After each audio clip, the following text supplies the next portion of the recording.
Hi everyone. Well, my first Facebook Live for 2021, and actually the first time ever for me to do this, is late. And it's because I was actually outside on the deck preparing myself, and then it decided to rain. So it's raining at the moment, and I had to come inside, and I'm down here in my little unit. So yeah, I prefer to talk to you outside because I love the background of the trees, the vanilla, and the palms, and yeah, but never mind. So you got me here. So welcome, and today really I just wanted to say hi to you, and just maybe give a bit of opportunities for those that might have questions about growing vanilla here in Samoa, and even just wanting to know a little bit more, maybe how I started, and yeah, and just all things vanilla. So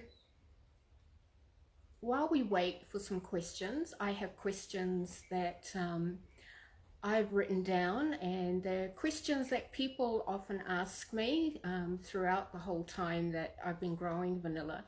So some of these questions, and probably most of the answers, will probably give you probably what you've been thinking of as well. And but you know, if you've got something else that you want to talk about, please message me here directly, make a comment, and yeah, I'll get back to you. But welcome to those that are here. Sorry, I'm new to this Facebook Live thing, so I'm not quite sure who's here. I can see a couple of pictures up the top, but I'm not quite sure who they are. But welcome anyway, and welcome to Vaoala Vanilla. And Vaoala Vanilla is based in the village of Vaoala in Samoa. And Vaoala is the place where I live, the village. And Vaoala Vanilla is actually based in my home on our property. So my husband and I, we have an acre and a quarter here, and about a quarter of an acre, maybe just a little bit over, we have vanilla growing on it. And as well as vanilla, we have a lot of other fruit trees and plants, but certainly it's not a commercial farm, so it's more of a private residential farm. Hi Kylie. Lourdes, welcome. Thank you for being here. Lourdes, so you asked whether I grow outdoors or in a greenhouse. Mainly outdoors. There is a greenhouse, but not a greenhouse like what you would think of a greenhouse. It's more of a shade cloth, a shade structure, shade cover. But when I first started growing vanilla about 13 years ago, going on 14, I started growing it on living support trees. So vanilla being an orchid, it requires a support, whether it's a living tree or an artificial support. So it needs to grow on something. And so I started growing them on trees outside. So that's where the outdoors is. And I only changed one part of my farm to artificial support. So what I did was I took away probably about 2/3 of the vanilla, and I took away all of the support trees, the living support trees, and I built, we had a big shade cloth infrastructure built, and artificial supports. So there are no trees whatsoever. It's just aluminium metal poles, and then we have a shade cloth over it, and the shade cloth has to be a minimum of 50% shade, because the vanilla requires a certain amount of shade and a certain amount of rainfall. So I hope I answered your question there. Yeah, feel free to ask me anything else. Yeah, and sit back. Hope you brought your favorite beverage. I know it's probably early for some of you. For me, it's 6 p.m. You're welcome, Lords. And it's actually the time that sorry, I'm just going to make these full. Yeah. It's time when I'm usually cooking dinner. So my husband's upstairs probably thinking, okay, where's my dinner? And here I am down here talking with you. So he's big enough, he can sort it out himself. Yeah. And for most of you, you're probably just starting your day. So yeah, good morning, good afternoon, and good evening to you all. Yeah. Vanilla. Vanilla is a beautiful, beautiful crop to grow. I absolutely love it. I've fallen in love with the vanilla, but it's a very hard crop. Not so hard to grow. It's quite easy to grow because vanilla will just grow on anything. But it's hard to maintain. It's a really high maintenance crop. And it's the type of crop that you really need to be prepared for some hard work. Be prepared to wait a long time if you're wanting to get vanilla beans from it. Or if you're just wanting to grow a vanilla vine in a pot plant at home, that's fine. You can do that too. And you could, you know, if you train it properly, you could actually get a few little, a few beans from a vanilla vine grown in a pot, you know, as a house plant, I guess. Yeah. But be prepared for a whole lot of love that you've got to give it. You've got to give it a whole lot of love. And by giving all that love, you're going to get beautiful beans coming back to you. And that's what's happening with me right now. So yeah, I've had beans from these vines now for the last maybe 7 years. Because when you grow a vanilla cutting, it takes 3 to 4 years for that 1 meter cutting to mature, to grow and mature. And in between that 3 to 4 year period, you need to feed it, you need to nurture it and prune it. You also need to train it, because like any vine, you leave it alone and it will just continue growing. It will just keep going up and up and up and up, because it's on a support, whether it's a support tree or artificial support. And I always liken it to, it's like Jack and the Beanstalk. So if you leave that vine, it will just keep going up and up and up, because it's looking for the sun. But if you leave it to just go up and not do anything with it, you won't get any beans, you won't get any flowers. So that's where you have to train it.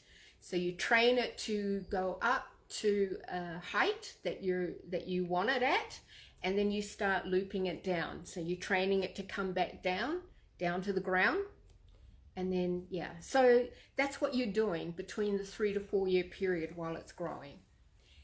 Once you've gone past that stage, then hopefully your vine is nice and healthy, that you can then train it to produce a flower bud. And there's a certain technique that we do with the vanilla vine, and it's called stressing or tipping. And what we do is we just tip. You might see some of this stuff on my website. I do have some little video tutorials of stressing and tipping, where we tip the end of the new leaf growth at the end of the vine. And what we're doing by tipping is that we're telling the vine not to grow long anymore, but we want all the goodness to go back into the vine to produce the flower buds that will come out from the leaf. where the leaf joins the vine, the stem. And so that's what you're doing when you're stressing and tipping. Then, if you're lucky enough to get flower buds, then there's the hand pollination. And that's a whole nother story. Yes, you've got to hand pollinate.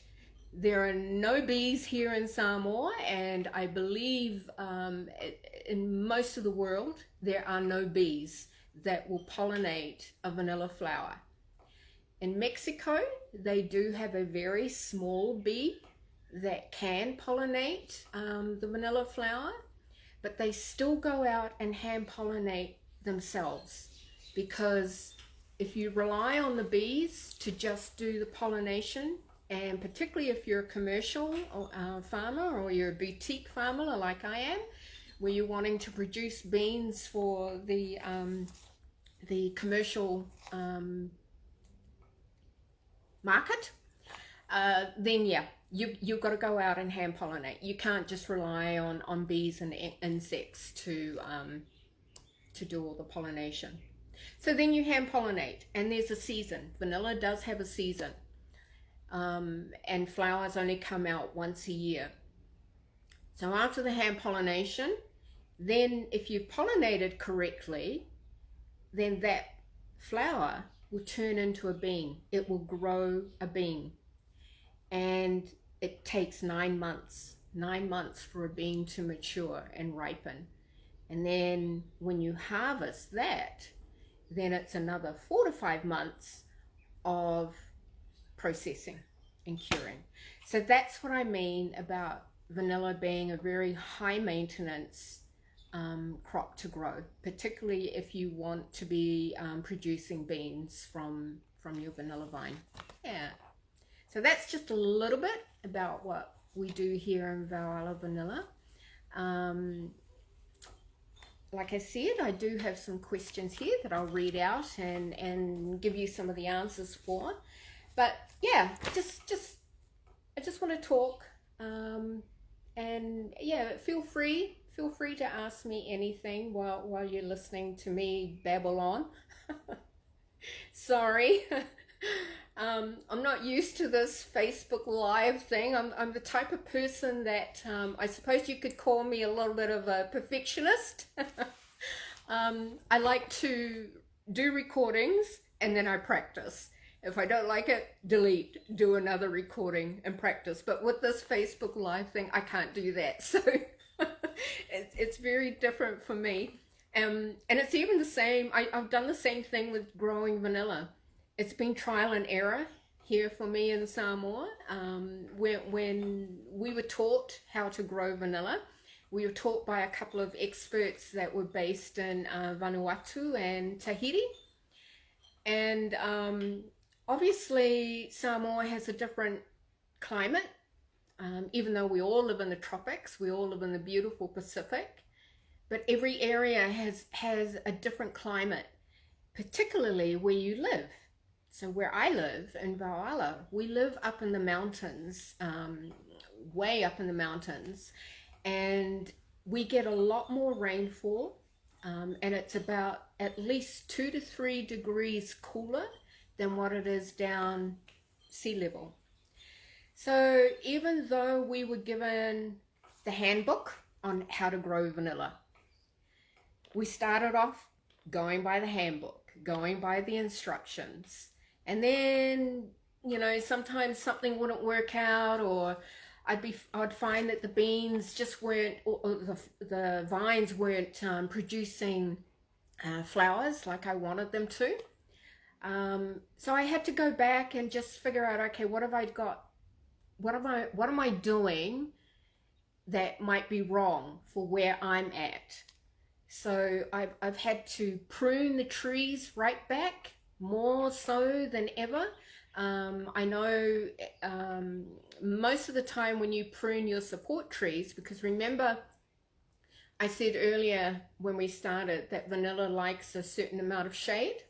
So even though you've got it on a support tree, you actually have to prune and maintain the support tree that the vanilla is growing on as well.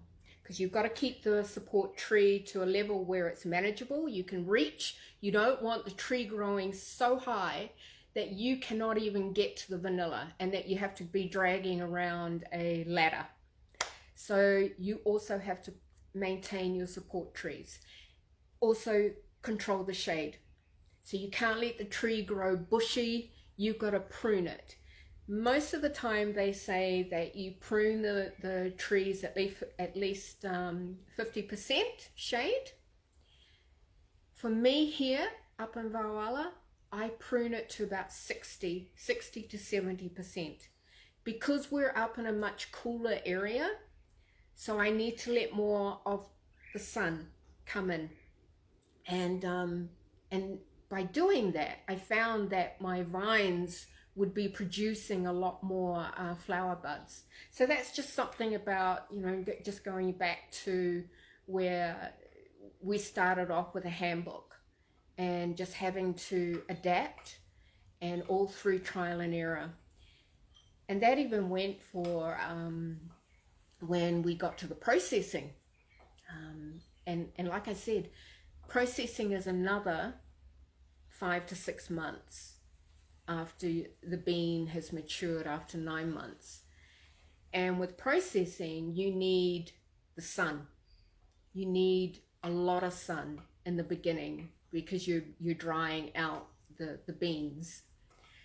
And so that again was a lot of trial and error. In the handbook it says, oh, put your beans out for 2 weeks in the sun for an hour, bring it in, wrap them up again, put them in the sweat box, and you do that every single morning for 2 weeks. So I did that, and I did that for at least a couple of years, and I was finding that my beans were getting moldy a lot, and that tells me that there's just too much moisture. And again, it's where we live. So you need to adapt to where the climate, what your climate is, wherever you're going to be growing the vanilla. So I've had to just extend those periods of drying and have it out a little bit longer, and that helped me. So yeah, a lot of trial and error. It certainly has been. So I did that for trial and error, probably, well, it took me 3 to 4 years to grow the cuttings. And then when I got to the stage where the cuttings were mature enough and healthy enough that I could produce flowers and then get the beans. So that would have been, in total, I was probably on year 5, year 6 then. And I'm now on year 4, going on 14. And it wasn't until maybe year 9 that I finally perfected it. So it's taken me a long time. And you know what? Earlier on, there were many times when I felt like I was going to give up. I just felt like it was too hard. It was taking up a lot of my time because, oh, by the way, while I was doing all of this, I was actually working in my family business. We have a construction business. So I was working for the family business. And then about 6 years ago, I had a full-time job. So the vanilla was always just a part-time job for me. And when I first started off, it was just a hobby, really. I just wanted to grow a few vanilla vines and just see what I could produce. See, you know, I don't know. I'm just that type of person that if I take an interest in something, then I want to learn. I want to learn all that I can, and not only from the experts, but also finding out for myself. And while I was doing all of that, I actually fell in love with the vanilla. I really did. I fell in love with Mother Earth. I fell in love with the fact that, you know, I really enjoyed going out to the vanilla and just having that peace and quiet time with the vines. I talked to them. I talked to the vanilla. If I made a mistake, if I pruned it wrong and it started to die, oh, I'd be apologizing left, right, and center for not doing it right. But yeah, I really fell in love with it, and now that I'm making products with it, wow. Not only am I really proud of what I've accomplished so far, and believe you me, I'm not finished yet. But I'm just so grateful. I'm grateful and thankful for what I've learned and for what the vanilla is giving back to me. And I guess it really shows, it's true, I guess, that it's true when they say that, if you put in the love and the dedication to whatever you do, then whether it's right or wrong right at the beginning, you're going to win in the end, and you're going to get what you give, you're going to get it back. And I truly believe in that. So yeah, I'm grateful. I'm grateful to the vanilla, and that's how I look at it. It's not just a crop to me. It's not just products. It's a crop that I love nurturing. They are my babies because I look after them when I've pollinated that flower. I look after them for 9 months. So yeah, they're my babies, and I feel that they're giving back to me, by giving me beautiful, beautiful beans, and with all the products that I'm able to make from our own beans, to see the joy, and to see the joy from people who buy our products, and just to hear them say, wow, after using the vanilla, we're just so in love, it's just heightened our baking. And yeah, so I just love seeing people's faces when they actually taste our products or use our products in any of their baking and cooking. So yeah, I can go on a bit, so sorry. Sorry if I'm a bit, over the top. Just stop me if I'm going too fast or too long. I think, maybe we'll stay together for, what are we now, 6:30, maybe another half hour or so. Just depends on if you want to stay here and talk. I'm more than happy to talk with you. So let me go back to those questions that I was talking about earlier. So these questions are some of the questions that I've been asked throughout my time of growing vanilla. And although just before I do that, I think I'd like to go back to Lord's question about growing outdoors or in a greenhouse, because I just wanted to let you know that why I chose to do the shade house. Again, I always like to try something different, and there's no one here in Samoa that's doing that at the moment. And in fact, I'm the sole commercial vanilla farmer here in Samoa. There are a couple of vanilla farmers on the other island who are growing vanilla, and they actually sell their beans to me, but they're very small. They're very small growers. They only have a few vines, and I'm actually going to be working with them to help them maintain, because they're small beans. That tells me that they're not doing something right.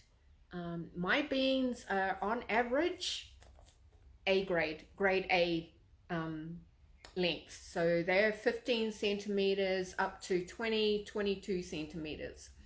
I do have grade Bs, and they are from 11 to 14 centimeters, so those are grade Bs. So a good 80% of my yield is all grade A and grade B, and it's all the grade Cs and the grade Ds that I process and I use in my products. So why I changed to a shade house.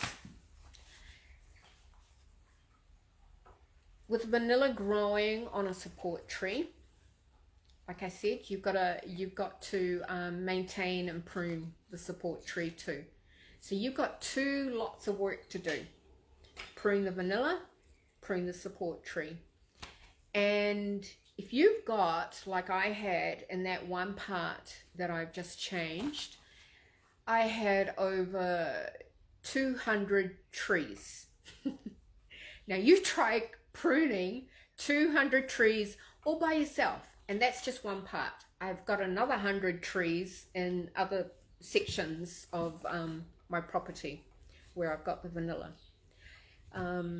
I haven't had any luck with getting workers here. Not a lot of people want to work in the vanilla for two reasons. First of all, the hard work, and the main hard work is from the maintenance of the support trees. The second thing is that when you're working with the vanilla vine, it can give you a really nasty rash, really nasty. And it's a type of rash, I sort of liken it to prickly heat a little bit. It's really burning and it's prickly, you know, it's stinging. And yeah, unfortunately, that's just what the vanilla vine does. And it's amazing to me how such a beautiful crop or beautiful product, the bean and the vine, can give you a really horrible rash. So when our workers would go out there, and I'd always warn them, saying, you know, wear long sleeves, wear long pants, because the vanilla will give you a nasty rash. No, do they listen? No. So they come in their shorts and their t-shirts, and then they complain, oh, I'm itchy and it's burning, and then they don't come back. I go out there in my shorts and t-shirt because I'm used to it. I end up with welts all over my face because it's wherever the vine touches, even the leaf. It's wherever it touches your skin, it'll just leave you with a nasty rash. So I'm used to it, and in actual fact, I tell them, you know, what you can do to help lessen the itchiness is get a lemon. We've got lemons on our property as well, so we just cut up a lemon in half and rub it on your skin. So yeah, unfortunately I didn't get the workers like I had hoped to, but also because I was working full-time previously, that I couldn't be around to watch them. And I suppose, you know, if any of you have got businesses, you've got to be around to make sure that what you're wanting to be done is going to be done correctly. So anyway, cut a long story short, told you I can talk. I decided to do the artificial supports to take away 50% of the maintenance, which is take away all of the support trees. And that's what I did. But in doing that, I cut down 200 trees. They're gone. But I also had to take away the vines that were on those trees. And the vines that were on those trees were at least 10, or actually older than that, 11, 12 years old. So they were really long, they were really thick. Some of them, there were, however, a lot that was old, and they were ready to be pruned anyway. So the good side is I got rid of the support trees so that it lessens 50% of my maintenance work. The downside to that is that I had to take away over 600 vanilla vines or more, prune them right back, and got rid of all of the sickly and the dead vines, and created brand new cuttings.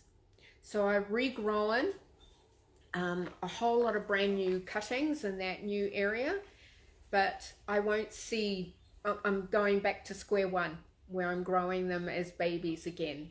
So I won't see anything from these cuttings for at least 5 years, 4 to 5 years. But in the meantime, what I'm doing is just nurturing them. And you might see some of those new cuttings that I had put in a couple of my posts, my Facebook posts and Instagram posts. I think it might have been yesterday. In that, yeah. So that's why I changed to a shade house, mainly to cut back on the maintenance of the support trees. And by giving a shade cloth that is 50% shade, then I'm still offering shade to the vanilla. So there you go, Lords. Okay, let's go back to some of these questions. One of the questions that always, that always comes to me is, where does vanilla come from? Hi, Jane. Hi, say Iol, sorry. How long did that process take? Do you mean the shade house process or the processing of the beans? I'm not quite sure. Yeah. But anyway, maybe I might answer it in some of these questions that I've written up here. So one of the first question that I'm going to answer is, where does vanilla come from? So vanilla actually comes from the bean, the pod of a climbing orchid, which is the vanilla, and the vanilla is actually part of the orchid family. And so vanilla comes from that orchid plant, and it has greenish white flowers on it that look like orchids, but they're green and white, and they only bloom a flower once a year on certain vines, and they only come out early in the morning. Oh, okay, the switch. Okay, it took me about 6 to 7 weeks. Oh, actually longer than that. So it took me a good couple of weeks to get rid of all of the trees, and another couple of weeks to prune all of the vanilla, and then the building of the shade structure, because it's quite big. It's a really, really big area. That took almost about 2 months. So yeah, and I'm still going through the whole lot, because it's got about 250 supports, and I put 2 cuttings, a minimum of 2 cuttings per support. So in the end, I'll end up with 500 vines over that side. And I'm getting my cuttings from my existing vanilla, that are still around on the support trees. So that's been a slow process too, because I can't go through all the whole of my farm and just prune everything. Every vine has to be pruned according to whether they're flowering, whether they've got beans on them, and whether they're sickly or old. Yeah. So hope that answered your question. So when the vanilla flowers, it only flowers for 1 day, and it only opens up early in the morning, and it's only open for a few hours. Once it closes, you've lost your chance. It will not open up again. That particular flower will remain closed, and it will die off, and it will be gone. So when you're pollinating, you really only have one chance to get out there. The beans mature. If you've been successful in pollinating that flower, then it will take about 6 weeks for the beans to fertilize. Well, I guess for the flower to fertilize. I don't know. because the flower's there first before the bean. So yeah, I guess it's the flower that fertilizes into a bean. But then you wait, like a baby, you wait 9 months for the bean to fully mature. Now, some of the farmers, like these two in Savaii, the other island, that can be a problem with the quality of their beans. Very small, very tiny. My beans are really thick and plump. And that tells me that they're doing two things: not maintaining the vine properly, or they're harvesting too early. And you can be tempted, you can be very, very tempted to harvest a bean, particularly if you already see that it's nice and long, and you know that, oh, it's been there for about 6-7 months, I'm sure it's okay now. Nope, you've got to leave it, because what will happen is that because the bean is not fully mature, it will not process properly, and you'll end up with more mold. It'll dry up too fast, and they actually shrink when they dry up, so you won't end up with A grade beans. So it's really important, if you really want quality beans, that you leave the beans to grow on the vine no shorter than 9 months. And then when it's ripe and harvested, what we do is you have to actually go out and harvest each bean. You cannot, it's not like a crop where, okay, it's harvesting time, go out and pull everything up. No. Every bean, beans will not all ripen at the same time. So every single day after the 9-month period, when they are ready, you've got to go out and check all the clusters of beans, and maybe one will ripen for that day. You pick it. The next day there might be another bean on that cluster that's ripened. You pick it then. So it's an everyday cycle where you've got to go out and check the beans every single day. And then what you do is you bring those beans in, and we plunge them into hot water that's at a certain temperature. And what that does is stops the ripening process. Because if you leave the beans there, particularly on the vines, they will continue to ripen, and some beans will actually split open because they've been left on the vine too long.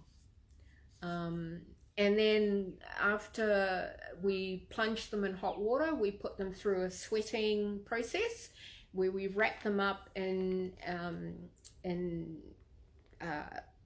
plastic, because it has to sweat, and wrap them up in blankets, and then put them away in what we call sweating boxes. I just use old chili bins, old coolers, but they've got a whole lot of blankets and towels in there that I wrap the vanilla up. And you leave that there for 3 days after you've done the hot water bath. So you let them sweat for 3 days. After 3 days, then you bring them out into the sun. Like I mentioned earlier, you bring them out into the sun, and we let them dry. And you do that every single day. In the sun for a certain amount of time, and then back in again. Yeah. And you do that for 2 weeks minimum, depending on your weather. And then with the processing system, what you're trying to do is actually lose at least 70% of the moisture in a green bean. And that's why the green bean is quite fat. It's because it's got a whole lot of moisture content in it. So you need to, for the processing, the curing stage, we cure it, we dry it out, we sweat it out, so that you get the bean right down to only 30% moisture content. You don't want it any lower than that, because that's not the end of your processing. You still have further processing to do, but it's not in the sun. It's now in what we call in-house. So the beans continue to be processed for another 2 to 3 months in the house. It does not see any more sun, and you continue to lose more moisture. Yeah. So the green bean actually has no aroma. It has no taste whatsoever.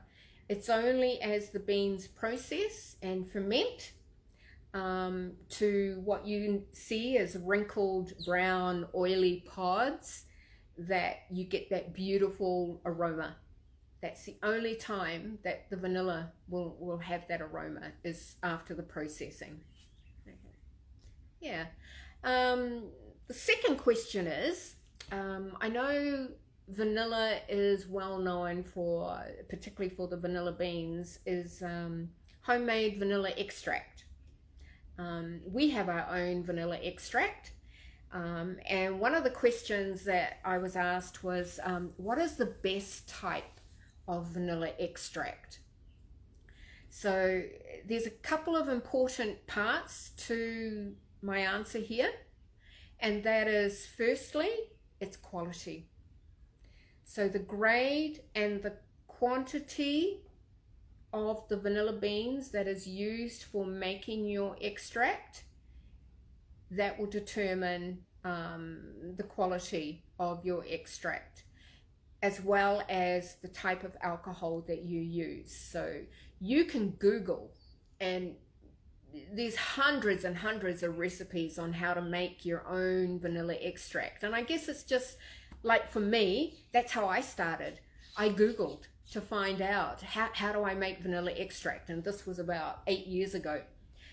And so I started off with one recipe and then just adapted it, just changed it up a little bit, and I actually added a little bit of my very own, not only did we put the beans in there, but I added our own vanilla powder that I also make, and I put that into the vanilla extract to infuse it and to give it a whole lot more beautiful, beautiful flavor.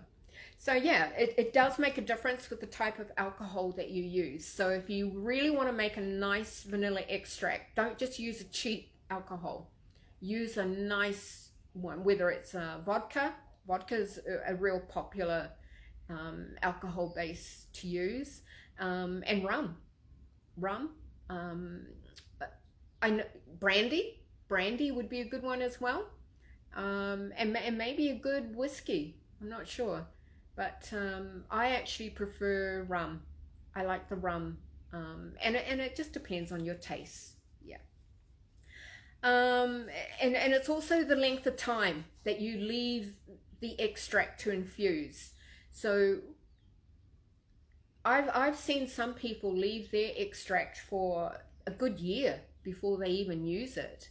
And I guess it's just like a good wine or a good whiskey, where the longer that you let it sit, then the more flavor that you're going to get from it. For here, Vaoala Vanilla, we do our infusion for a minimum of 2 months before we bottle it into our retail bottles. And then once we do that, and in actual fact, I do not bottle my extract in our retail bottles until I see that our stock is running low, and then I'll make more. But in the meantime, all of the extract that I've had infusing just sits there. It just sits there. So the longer that it sits there, the better. And it's important that you put it somewhere in a dark place. So a dark cupboard, and yeah, not where light can get at it. So it needs to be somewhere dark. I think it was funny, a couple of days ago, I read that a lady on Facebook had actually, she was moving house or something, and she came across this box, and she opened it up, and it was a vanilla extract that she had made 2 years ago. She'd forgotten all about it. And she said she opened it up and it was just beautiful. So yeah, so the longer that you leave it, the better. Secondly, it's the type of vanilla that you use, the type of vanilla bean that you use. So Vanilla actually has, there's so many different varieties of the vanilla orchid, but there's only a few varieties that the vanilla has been commercialized and turned into the commercial bean that you see in our stores. So the bourbon planifolia, that is the most popular one. I believe it came mainly from Mexico, Madagascar. So the bourbon planifolia, it has a really rich and creamy taste. The second one is the Tahitian. So the scientific name for the Tahitian is I can never say this properly, Tahitians, I don't know, Tahitians. So I just call it Tahitian, which everyone else does too. So the Tahitian has a very floral, cherry-like chocolate type flavor. The Tongan vanilla, which a lot of you might know, Vaoala Vanilla, and they're probably after Madagascar, who is the queen of vanilla for the global supplier. Our Tongan neighbors, Vaoala Vanilla, they're number 8 on that global list. So well done to them. I'm really, really proud that there's a Pacific island on that big global list. So well done to them. So the Tongan vanilla is actually has a more of a earthy, like a raisin flavor. And for us here at Vaoala Vanilla, I actually grow both. I grow both varieties, the Tahitian and the planifolia, and I grow them together.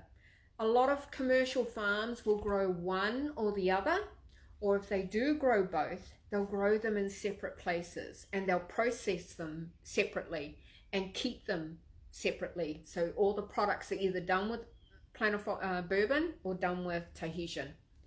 Here at Vaoala Vanilla, because we're very boutique, because of the workload that I'm unable to keep up with by myself, if I try, I did actually try. I tried to keep them separated, but it was just too hard.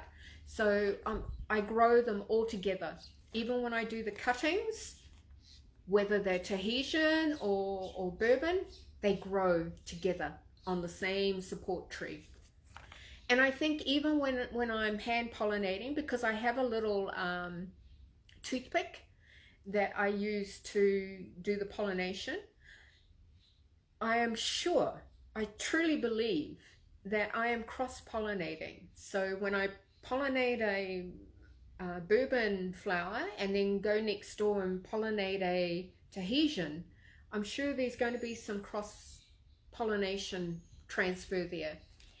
And because I've actually had comments from quite a few buyers and users of Vaoala Vanilla beans saying that I've got a very unique, different taste with the vanilla, and I'm pretty sure it's because I've got these two varieties growing together.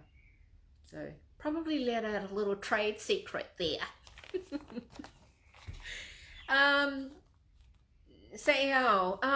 Do I export to the US?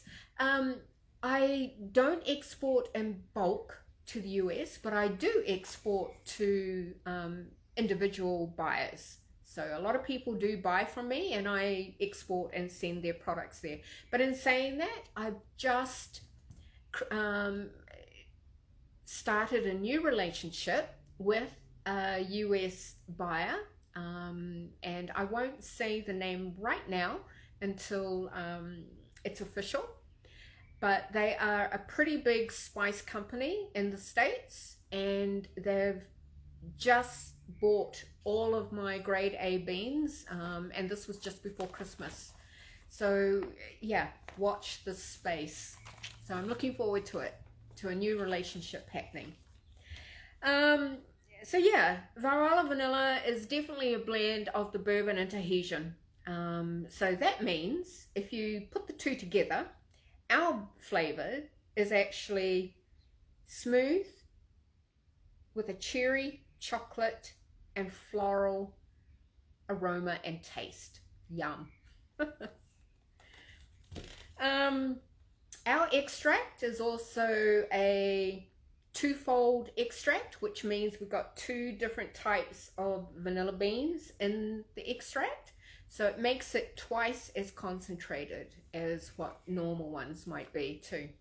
Yeah. Stop me if I'm going, yeah. Okay, we got, I don't know. You want me to carry on? Or you want me to stop? I got maybe 3 more questions. Or 4 more questions that are, yeah. But thank you for staying with me, Lord, Sayal. Thank you for being here. And I'll carry on then. Okay.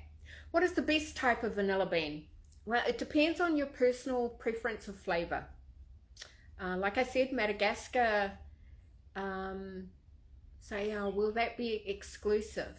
I'm not too sure. At this moment, it will be exclusive because I'm a boutique farmer. And yes, Lords, you're right. I think I'm going to call it Vaoala Vanilla. Because the Tongan vanilla, that's what they've called theirs, Tongan vanilla.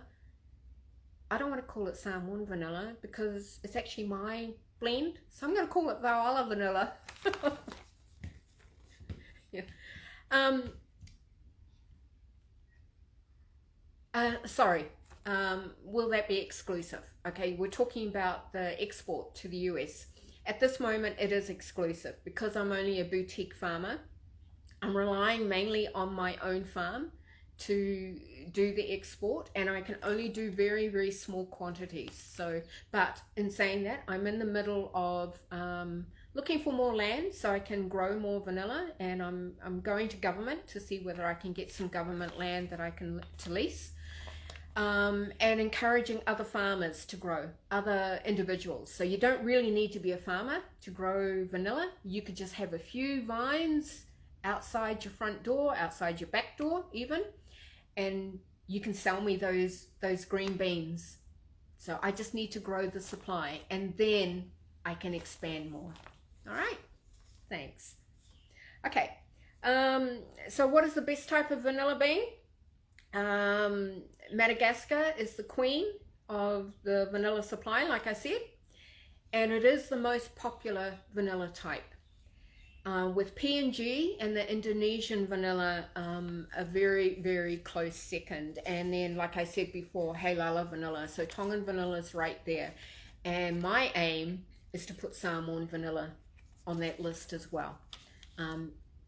Not necessarily in a full commercial capacity where the beans just get thrown into a container, exported out, and you have no idea where those beans end up. I'm going to keep, this is my aim, whether I remain as the exclusive commercial farmer, which I probably won't in a few years' time, and it's something that, why I'm talking about vanilla, I'm trying to encourage other people to grow vanilla so we can grow the industry for Samoa. I want to keep Samoan vanilla unique, premium, and special. So it's not just a supermarket product. It's going to be a very premium niche product, something that people are willing to pay more for than if it was just sitting on a supermarket shelf with every other vanilla. Yeah. Hey Sonia, welcome for joining. Rowena, how much will you pay for vanilla beans sold to you locally? Okay, at the moment what I do is, it depends on the quality of the vanilla beans. I'm trying to encourage people to not process. Because I'm organically certified as well, I'm also making sure that I only purchase from people who are organic, either organically certified or grow and farm organically using organic methods. If they're spraying pesticides, I'm sorry, I'm not taking any beans from people that are using toxic pesticides on their property.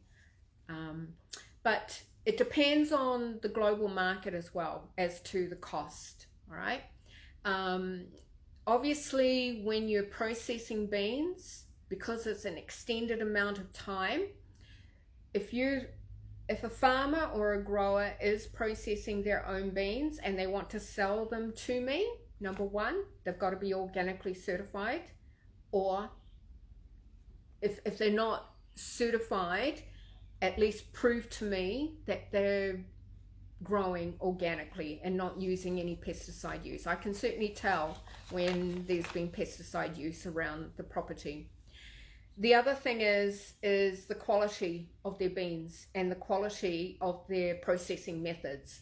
If they get that wrong, then they're not going to get the top dollar that they might think that they're going to get. So it just depends. At this time, I'm paying for processed beans, organic beans, anywhere, and the price also depends on the length, the grades of the beans, for anywhere between 50 or say 60 tala up to 100 tala per kilo. And it just depends on the quality of those beans. For the green bean harvest, I call the green bean harvest, but it's actually the ripe harvest. And they're much heavier because it's full of moisture content. That is what I'm trying to encourage people to do, is to not do the processing, because it's really important for me to have consistent and quality beans. And the only way I can ensure the quality of beans that the Vaoala Vanilla brand is going to go on is that if I process it myself, because then that's quality assurance for me. Because I don't know how everyone else does their processing, and I have a very set method. So if people will just sell me the green beans, then I will become maybe the main processor of vanilla here in Samoa. So for the green beans, I'm paying, again, depending on whether they're organic or the quality of their beans, I'm paying between 30 to 50 tala per kilo. Yeah, so that's in Samoan tala. Now, I know a lot of people talk about, oh my gosh, it's worth hundreds of US dollars per kilo, but you have to realize that there's a lot of work involved in getting that amount of money, and you're not always guaranteed that amount of money. That is from the export market. That is not the market that local buyers would buy from you, local processors. You go to Tonga, you go to Madagascar, they would not be paying those types of prices. Those prices are at another level where you're selling directly to an exporter, and they negotiate with you on the price. And again, it all depends on the quality of your own beans and yeah, so and also the market. If you price them too high, then you're going to lose buyers, because chefs and bakers, they will not buy beans that are ridiculously outpriced. So you've got to be very careful. And what I'm trying to do is remain consistent with my pricing for local suppliers, so that we're not going up and down all the time. So if we just keep it at a nice consistent level, it's all about, really, I just want them to learn how to grow vanilla first, and supply Vaoala Vanilla, and I'll buy those beans. Before you get into knowing how to or learning how to process and taking that extra risk of you not getting a top dollar, learn how to grow it properly. Learn what you're doing first. And that's what I'm always telling people. Learn how to grow first if you've never ever grown vanilla before. So yeah, I hope I answered your question, Rowena. I think I did. But I think every individual buyer, for me anyway, for Vaoala Vanilla, it's all about the relationship that we create with one another. I'm a very personable, is that the right word? I'm not quite sure. I like good relationships. I believe in trust. I believe in ethics. I would never ever cheat someone out of what they would be worth. So I like to talk, I like to discuss. I always want to make sure that both parties, them and me, we're happy with our own relationship. So yeah, it's all about building relationships and creating that trust and work ethics with one another. Yeah. Okay. Probably the other question is, what is the best way to store vanilla beans and how long will they last? This question is asked of me many times. How do I store it and how long will it last? Well, if you think about all of the vanilla that's on supermarket shelves, they're probably really small in those little small containers, and they look like dried up sticks, and that's what they are, just dried up sticks, and really expensive for a little vanilla bean, maybe about that big. And that means that they've been sitting on the shelves for a long time. Vanilla, if it's not in an airtight container, will continue processing. It will naturally continue to dry up and process. So it's really important that you keep your vanilla stored in a proper environment. Our vanilla is quite oily. It's pliable, which means that if you bend our vanilla bean, I should have brought one, actually I got none left. If you bend it, it's not going to snap, and you let go and it comes back up again. And that means that it's got the right moisture content and it's fresh. And that's what good vanilla should look like. Yeah. We keep our beans fresh by actually having to vacuum pack. So by vacuum pack, we're sealing in all of that freshness and making sure that the air doesn't get at them to keep drying them out. So when we're exporting beans, we vacuum pack them. When I've got beans that are ready, but maybe I don't have a buyer at that particular time, but I don't want to leave them out because they'll just continue drying up, I'll vacuum pack them in bulk. But I have to be careful that if you leave them in vacuum packaging for too long,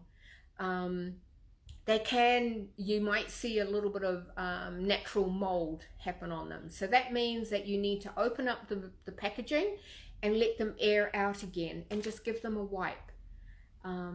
So they just need air every now and again, and then I would vacuum pack them again. So if you're buying vanilla, you need to, once you've opened up that vacuum sealed package, once you've used that vanilla, wrap it up in wax paper. Vanilla loves wax paper. Wrap it up in wax paper and then put it in. Sometimes I put it in a brown paper bag because it keeps the freshness, but it also keeps the light out of the vanilla. And then store it in a airtight container, and put that container into a dark cupboard or a pantry. Do not refrigerate your vanilla beans. No, vanilla beans do not go into refrigerations. So they need to be stored in a dry place. All right.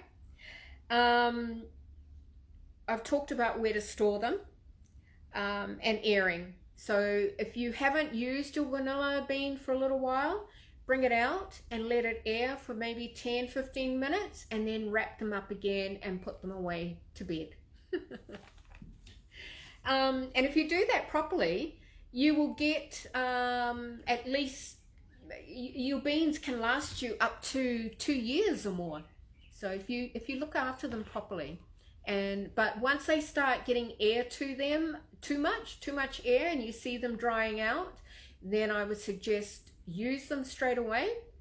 Or you can, if it ends up as a dried up stick, cut it up really small and grind it up for powder. The other thing you can do is, once you've used up all your vanilla bean, by splitting it open, and you've used up all the vanilla seeds inside, don't throw away the pod once it's finished. I don't throw any vanilla away. I utilize every single pod. And what you can do with that pod is put it into your coffee or sugar containers and just leave it in there, and you'll end up with a beautiful vanilla aroma through your sugar. Yeah.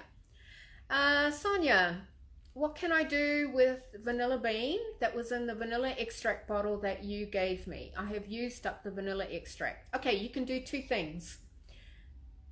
Number 1, make some more vanilla extract yourself. So use the same bottle and fill it up with whatever you want, whether it's vodka or rum. And so just fill it up with rum, give it a really good shake, and then put it away in a cupboard for 2 months. And just maybe once every 2 weeks, bring it out, give it another good shake, and put it away. So you can do that, make your own vanilla extract. Or the other thing you can do with the bean is cut it open. Actually, you could, I think I already split those ones up. So you could put it into your custards, put the whole bean, when you're making custard, put the whole bean into the custard. And you'll still get vanilla flavor through your custard. Then when you wash the vanilla, because it's going to have custard all over it, I would then dry that up, dry it up. When I dry up my vanilla beans, I just put them out in the sun and let them dry up into little sticks, and then grind them up into powder. Yeah. And you can use that. If you've only got 1 bean, you might end up with maybe 1 or 2 teaspoons of powder if you're going to use it as a powder. And you can just use that as in your baking. So like if a recipe says 1 teaspoon of vanilla essence or vanilla extract, put a teaspoon of vanilla powder in. So yeah, hope that's a good tip for you. Rowena, can you vacuum pack green beans? No, you can't. You can't vacuum pack green beans because they are full of moisture. And once you harvest your green beans, your ripe beans, you need to start the processing. So that's when farmers would actually come and sell me their harvest straight away, and then I start the processing. All right. When you've harvested green beans, you can leave them no longer than three days. So you no longer than 3 days before they have to be processed. So the processing one, that is where you give it a hot water bath and a sweat curing, that sort of thing. So yeah, but no, you can't vacuum pack them because they're full of moisture and they would just rot in there. Okay. That's all right, Sonia. I still haven't opened up the vanilla bean yet, the one that is vacuum packed. Okay, so if it's still vacuum packed, just leave them until you're ready to use it. Once you cut it open, then and what you do is you cut off with a sharp knife, cut off both ends of the bean, and then with the sharp point of the knife lengthways, split right down the middle of the bean and open it up a little bit, and then turn the knife over so you get the nice flat part of the knife, and just scrape it, and only scrape what you want to use. So those little black seeds, for 1/4 teaspoon of the little black seeds in a bean, it equates to 1 teaspoon of vanilla essence. So that's how much flavor those inside a vanilla bean has. And you certainly don't want to be using the whole vanilla bean for just a normal baking. You could actually get quite a few bakes from one vanilla bean if you're using it properly. And then when you're done, wrap it up in wax paper, put it into a brown paper bag, and then put all of that into an airtight glass container or Tupperware container, and try and get as much of the air out of your container as possible, and then store it into a pantry or dark cupboard. Yeah, okay. You're welcome, Rowena. Lords, sounds like the hot tropics is great for growing vanilla. How about a colder climate? Yes, you're right. The tropics is the ideal climate for growing vanilla. However, for a colder climate, I'm not quite sure how much colder you might be talking about, but I know that there is vanilla being grown in Tauranga. I'm not quite sure where you're from, Lords, but Tauranga is a place in New Zealand on the North Island. Now, it's certainly not as cold as the South Island, but it is much colder. Oh, okay, Auckland. Okay. So I do know that they are growing, and it's Halala vanilla. They're growing vanilla in Tauranga, but it's not growing outside. They have created a glass house, and it's temperature controlled. So they've spent quite a lot of money, if not millions, on building this temperature controlled glass house. So really, I guess with that said, no, you can't grow it in colder climate, because yeah, okay, I just answered my own question. Tauranga, even though they're growing it in Tauranga, it's in a temperature controlled glass house. I know further up from where I live, Vaoala, way up the top of the mountain, there was some vanilla growing up there many years ago, because vanilla was actually here way back when the Germans occupied Samoa many years ago. But it didn't grow that well up there because it was way too cold. And if it does grow and you do manage to get some beans, they will be quite small. They won't grow long. All right. Could I vacuum pack the bean again after I've used it? Yes, of course you can. Yep. Do that. Good idea, Sonia. All right. I've talked about how to use a vanilla bean. And the last question before we go is, what makes a vanilla bean gourmet or grade A quality? Okay, so a vanilla bean quality is determined by the moisture content. I've talked a lot about the moisture content, the bean length, and the condition of the beans. Okay, the moisture content is the most important aspect of higher grade vanilla, and it's one that I'm forever trying to perfect. You know, sometimes like today we've got rainy weather, it's sunny in the morning, then it's raining. So if you've got too much rain, you haven't been able to get your beans out to dry, then you're going to need to expand the time frame for processing. Grade A vanilla bean, which is also called a gourmet grade, so grade A and gourmet are one of the same thing. They're very moist, so they have 30% moisture in them. And why a lot of chefs like that is because they buy in bulk, obviously for restaurant kitchens and things like that.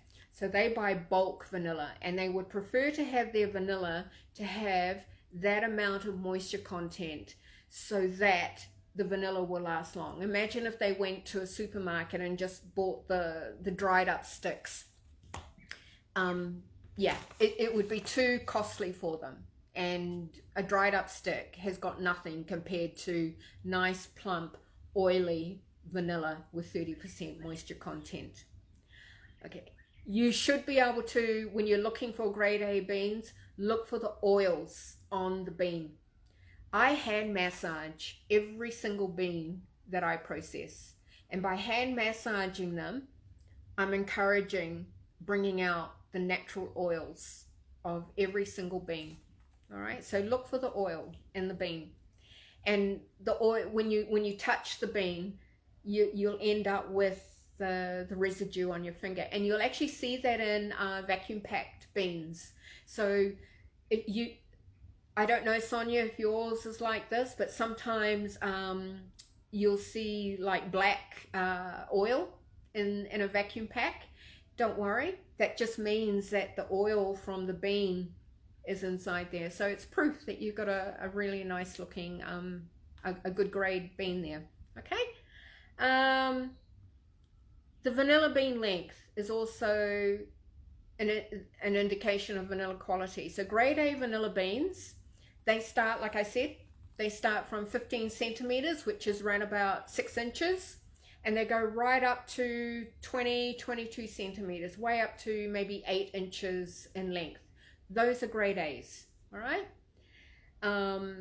Our beans that we offer for grade A, more times than not, we're talking about vanilla beans that are in that 20 to 22 centimeter length bracket.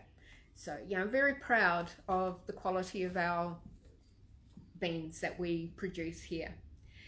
Vanilla beans that are over dried, split, and are small, they are considered as grade B or grade C, and grade C, and are used for vanilla products. So our grade Bs are from 11, they start from 11 centimeters up to 14 centimeters, all right? A lot of processors, a lot of farmers actually, they start grading their beans when they're harvested, when they're green. I don't.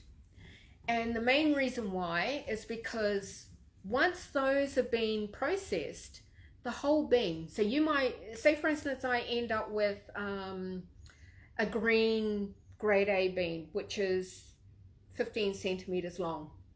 But after processing, I might have processed it wrong or left it out in the sun, it splits, which can happen. That is no longer a grade A bean.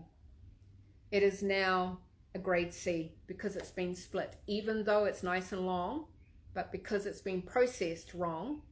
So I do all of my grading after the processing. Yeah, that's me. Any other questions? I've been with you now for, oh gosh, almost an hour and a half. I'm sorry. But I've really enjoyed it, and I hope you've enjoyed the time here with me. I'm certainly going to do more of this type of thing, and I think I'll give, depending on the weather, I'd like to now and again take you outside into the vanilla, and when I'm actually doing something, maybe when I'm pollinating, because I do actually have, might be harvesting. So I've got beans on vines at the moment, so I can show you, and then when I start harvesting, maybe I could do a Facebook Live and show you then, and then all of your questions can come out. But yeah, save all of your questions, and please even message me directly if you need to know more. For those that are living in Samoa, I'm always more than willing to teach. I do offer individual training sessions, and if you go on my Facebook page, and you might see, I think it's book an appointment or book now. You've got the different services there that I offer. And once I teach people on how to grow vanilla, but also explain to them what to expect and the commitment that they need to have if they're looking at growing vanilla. Then it's not just a matter of me, okay, I've taught you now, off you go. I keep up with them. So I follow up with them, see how they're going, and certainly if they want me to come and look at where they're thinking of growing it, more than happy to come and have a look and give some advice. All right, so please contact me.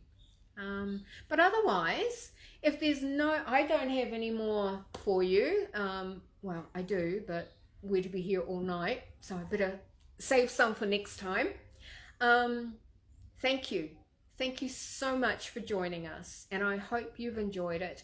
I'm actually going to download this video, and I'm going to make it available on our YouTube page, and I'll also download it onto our Vaoala Vanilla Facebook page and our group.